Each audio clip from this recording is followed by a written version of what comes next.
नमस्ते दोस्तों, स्वागत है आपका आपके अपने YouTube चैनल ट्रेंडिंग स्टॉक्स में। लास्ट मंडे 1 जुलाई उस दिन हमने कुछ स्टॉक्स को आइडेंटिफाई किया था पोजिशनल ट्रेडिंग के पॉइंट ऑफ व्यू से, एजुकेशनल पर्पज से। उन स्टॉक्स के अंदर में इस वीक के दौरान कैसा मूवमेंट हुआ वो एनालिसिस हम इस वीडियो में डिस्कस करेंगे। तो चलिए क्विकली वीडियो शुरू करते हैं। वीडियो शुरू करने से पहले अगर चैनल को सब्सक्राइब नहीं किया और वीडियो को लाइक नहीं किया तो कृपया करके कर दीजिए, ताकि हमें मोटिवेशन मिले आपके लिए बेटर कंटेंट बनाते रहने का। तो पहला स्टॉक हमारा था हिंदुजा ग्लोबल सॉल्यूशंस। ये हमने इस रीजन के वजह से सिलेक्ट किया था। आप देख सकते हैं वीकली टाइम फ्रेम के ऊपर कि ये स्टॉक एक क्रूशियल सपोर्ट लेवल के ऊपर आ रहा था और फिर वहीं से बाउंस बैक करके ये जो दो ब्लू कलर की लाइंस में लेवल्स बताया वहां तक स्टॉक पहुंच सके, वो मूवमेंट हम कैप्चर करने की कोशिश कर रहे थे। तो मैं ये जरा सा कैंडल्स हटा देता हूँ, एरोस हटा देता हूँ, तो आपको क्लियर दिखेगा। तो इस वीक में आप देख सकते हैं कि स्टॉक ने अच्छा खासा 5% का मूवमेंट हमें दिखाया है। तो ये अगर मैं इस कैंडल की अगर बात करूं तो हमने इसको इस सपोर्ट लेवल पे पकड़ा था 800 से 840 के बीच में। तो ये जो स्टॉक है, ये स्टॉक ने बेसिकली 838 का लो लगाया, मतलब 840 के आसपास, हमारी बाइंग रेंज के आसपास में इसने वीक शुरू किया, तभी हमें एंट्री दे दी।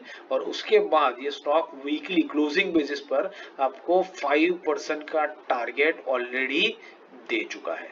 5% स्टॉक ने आपको ऑलरेडी यहाँ पर कंप्लीट करके दे दिया है। तो एक बहुत बढ़िया ट्रेड रहा हमारा, और इसके अंदर में 5% we are already into profit. तो 5% प्रॉफिट आने के बाद में आपको कभी भी लॉस लेकर जाने की जरूरत नहीं है। स्विंग ट्रेडिंग का टारगेट हमारा ऑलरेडी इसमें अचीव हो चुका है। हाँ, बट ये पोजिशनल ट्रेड है, तो इसका स्टॉप लॉस है वो भी काफी डीप है। तो डीपर स्टॉप लॉस के साथ इसमें बने रहिए, ठीक है।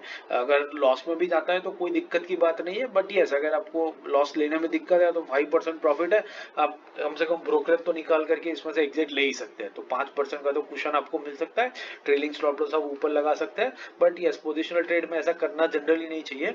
आपको लंबे टाइम तक प्ले करना चाहिए विदाउट बीइंग बॉदर्ड अबाउट कि इमीडिएट हमें लॉस हो रहा है कि प्रॉफिट हो रहा है, क्योंकि ये लंबी अवधि के ट्रेड्स होते हैं और इसमें ज्यादा टाइम आपको जनरली रुकना भी पड़ता है। चलिए, दूसरा स्टॉक था हमारा हिकल लिमिटेड। हमने इस रीजन से सिलेक्ट किया था कि स्टॉक अपनी एक राइजिंग ट्रेंड लाइन के ऊपर सपोर्ट ले रहा था और वहां से ये स्टॉक ऊपर की तरफ भाग रहा था, और वहां से ये स्टॉक का जो टर्नओवर था उस रीजन की वजह से हमने इस स्टॉक को सिलेक्ट किया था।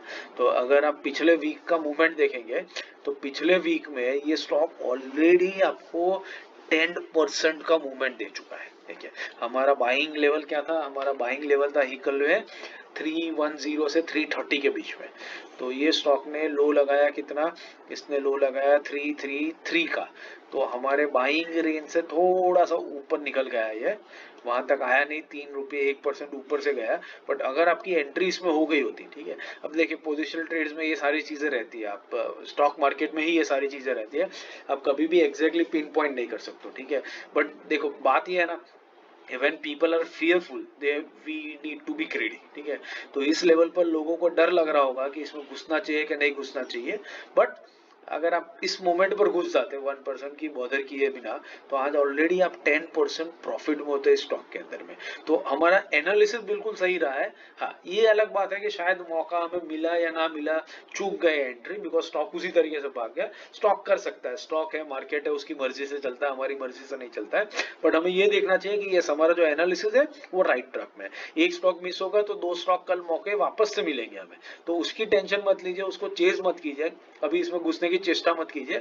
अगर ये नीचे आता है, रिट्रेस करता है, तो डेफिनेटली एंट्री कीजिए, बट अगर ये भाग रहा है तो उसको भागने दीजिए। ऐसे भागते हुए स्टॉक को पकड़ने में कोई मतलब नहीं है, क्योंकि हमारा जो रिस्क रिवॉर्ड है वो हमारे फेवर में नहीं रहता है, वो हमारे फेवर के बाहर चला जाता है। इसलिए इसको चेस करके इसके पीछे नहीं भागना चाहिए। बट यस, हमारा एनालिसिस सही था, वो सीखना चाहिए और उसको गांठ बांध करके आगे बढ़ना चाहिए। मार्केट है, आपको बहुत सारे और मौके भी देता रहेगा।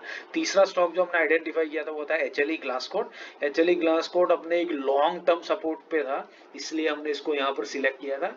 आप देख सकते हैं कि इस वीक में स्टॉक ने काफी बड़ा हाई लगाया, बट रिजेक्शन लेकर के वापस उसी लेवल पर आ गया जहां पर इसकी एंट्री, जहां पर इसने वीक को शुरू किया था। तो ये थोड़ा सा अनफॉर्चुनेट हुआ है, बट देखते हैं कि हमारी एंट्री हुई क्या नहीं हुई। तो इसने लो लगाया कितना, 483 का इस वीक में, और हमारा बाइंग क्या था, हमारा बाइंग था 465 से 485 के बीच में। तो यस, तो हमारी एंट्री तो इसमें अच्छी खासी हो गई, बट यस, उसके बाद ये स्टॉक 483 से 519 तक गया, मतलब ये स्टॉक ने कितना मूवमेंट दिया आपको, ऑलमोस्ट 7% 7-8%, 7.5% जैसा मूवमेंट दिया, और फिर पूरा का पूरा रिजेक्शन लेकर के नीचे आ गया। डेली टाइम फ्रेम पर जरा नजर डाल देते हैं। हाँ, तो देखिए ये पहले दिन ही भाग गया, देखिए पहले दिन ये 6% भागा है, बाकी के 4 दिन ये धीरे धीरे नीचे आया।